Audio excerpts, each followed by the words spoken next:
இப்போ இந்த 3 பில்லர் இருக்குது பார்த்தீங்களா, அந்த 3 பில்லரோட ஹைராக்கியை பார்க்க போகிறோம். ஃபஸ்ட்டு வந்து பொலிட்டிக்கல் கவர்மெண்ட்டோட ஹைராக்கியை பார்க்கலாம். ஹைராக்கினா டாப்லேருந்து கீழே வரைக்கும். டாப் மோஸ்ட் அத்தாரிட்டி பொலிட்டிக்கல் கவர்மெண்ட்டில் யாருன்னு பார்த்தீங்கன்னா கவர்னர். கவர்னருக்கு கீழே வந்து சீஃப் மினிஸ்டர். சீஃப் மினிஸ்டர் கீழே வந்து மினிஸ்டர், கவுன்சில் ஆஃப் மினிஸ்டர்னு சொல்லுவாங்க. அந்தந்த இலாக்காக்கு மினிஸ்டர் இருக்காங்களா, அவங்களாம் வருவாங்க.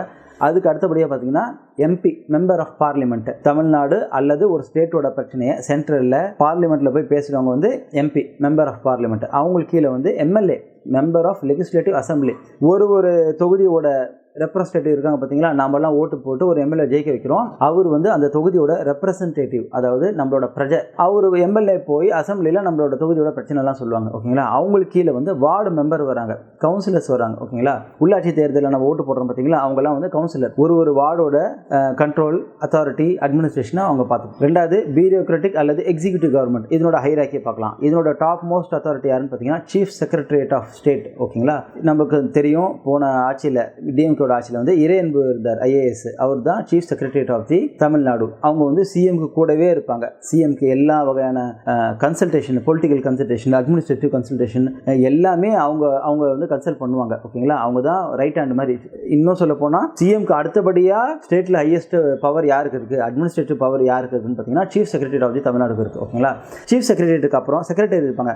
மினிஸ்டர் கூட செக்ரட்டரி இருக்காங்களா, அவங்க எல்லாருமே ஐஏஎஸ் ஆஃபீஸர் தான். அவங்களாம் மினிஸ்டருக்கு வந்து ஆலோசனை கொடுப்பாங்க, ஐடியா கொடுப்பாங்க, சொல்யூஷன் கொடுப்பாங்க, இம்ப்ளிமெண்டேஷன் சொல்லுவாங்க. அவங்கலாம் வந்து சீஃப் செக்ரட்டரிக்கு அடுத்தபடியாக வராங்க. அவங்களுக்கு கீழே அடுத்தபடியாக பார்த்தீங்கன்னா டிஸ்ட்ரிக்ட் கலெக்டர்ஸ் வராங்க. ஓகேங்களா.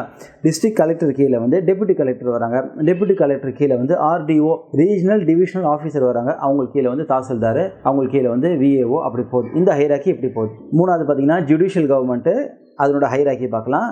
ஜுடிஷியல் கவர்மெண்ட்டோட டாப் மோஸ்ட் அத்தாரிட்டி யாருன்னு பார்த்தீங்கன்னா chief justice of the high court இருப்பாங்க. ஒரு ஸ்டேட்டுக்கு ஹைகோர்ட்டுக்கு பார்த்தீங்களா, அதுக்கு ஒரு சீஃப் ஜஸ்டிஸ் இருப்பார். ஓகேங்களா. Chief justice of the high court.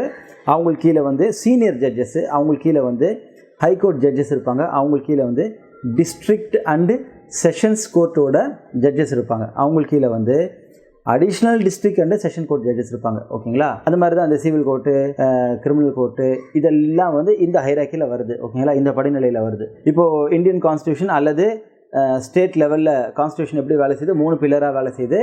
1 political government, 2வது எக்ஸிக்யூட்டிவ் கவர்மெண்ட்டு, 3வது ஜுடிஷியல் கவர்மெண்ட்டு.